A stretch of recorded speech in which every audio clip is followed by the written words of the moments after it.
നമസ്കാരം. ഇന്ത്യൻ ഉൽപ്പന്നങ്ങൾ ബഹിഷ്കരിക്കണം എന്ന ആവശ്യവുമായി രംഗത്തെത്തിയിരിക്കുകയാണ് ബംഗ്ലാദേശിലെ പ്രതിപക്ഷ പാർട്ടിയായ ബംഗ്ലാദേശ് നാഷണൽ പാർട്ടിയാണ് ഇന്ത്യക്കെതിരെ ബഹിഷ്കരണം ഏർപ്പെടുത്തണം എന്ന ആഹ്വാനവുമായി രംഗത്തെത്തിയത്. എന്നാൽ ഇതിന് ബംഗ്ലാദേശിന്റെ പ്രധാനമന്ത്രിയായ ഷെയ്ഖ് ഹസീന പറഞ്ഞ മറുപടിയാണ് ഇപ്പോൾ അന്താരാഷ്ട്ര മാധ്യമങ്ങൾ ഏറ്റെടുത്തിരിക്കുന്നത്. ആദ്യം നിങ്ങൾ ഇന്ത്യയിൽ നിന്നും വാങ്ങിയ ഉൽപ്പന്നങ്ങൾ ബഹിഷ്കരിക്കൂ, അതിന് ആദ്യം പോയി ഭാര്യമാരുടെ സാരികൾ കത്തിക്കൂ, എന്നിട്ടാകാം ഇന്ത്യയെ ബഹിഷ്കരിക്കാൻ ആഹ്വാനം ചെയ്യുന്നത്. ഇന്ത്യയിൽ നിന്നുള്ള വസ്ത്രങ്ങൾ വാങ്ങിക്കൊണ്ടുവന്ന് ബംഗ്ലാദേശിൽ വിൽപ്പന നടത്തുന്ന നിരവധി പേർ രാജ്യത്തുണ്ട്.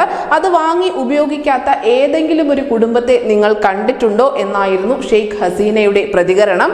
മുൻപ് ബംഗ്ലാദേശ് നാഷണൽ പാർട്ടി രാജ്യം ഭരിച്ചിരുന്ന സമയത്ത് നേതാക്കന്മാർ പോകുന്നതിലും അധികം അവരുടെ ഭാര്യമാർ ഇന്ത്യയിലേക്ക് സന്ദർശനം നടത്തിയിരുന്നു.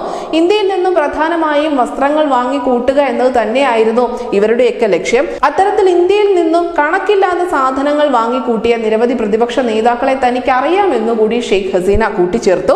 എന്തായാലും ഷെയ്ഖ് ഹസീനയ്ക്ക് തെരഞ്ഞെടുപ്പിൽ വിജയിക്കുന്നതിനായി ഇന്ത്യയിൽ നിന്നുള്ള സഹായം കിട്ടിയിരുന്നു എന്ന ആരോപണം പ്രതിപക്ഷ പാർട്ടികൾ ശക്തമാക്കിയിരുന്നു. അതിന് തൊട്ടു പിന്നാലെയാണ് ഇന്ത്യക്കെതിരെ ബഹിഷ്കരണം എന്ന ആവശ്യവുമായി ഇവർ രംഗത്തെത്തുന്നത്. പ്രധാനമന്ത്രി നരേന്ദ്രമോദിയുടെ ഉറ്റ സുഹൃത്തായ ഷെയ്ഖ് ഹസീന നാലാമതും അധികാരത്തിലെത്തിയതിന് തൊട്ടു പിന്നാലെയാണ് പ്രതിപക്ഷ പാർട്ടി ഇന്ത്യ വിരുദ്ധ പരാമർശങ്ങളുമായി ബംഗ്ലാദേശിൽ കളം നിറയുന്നത്. News desk news India Malayalam.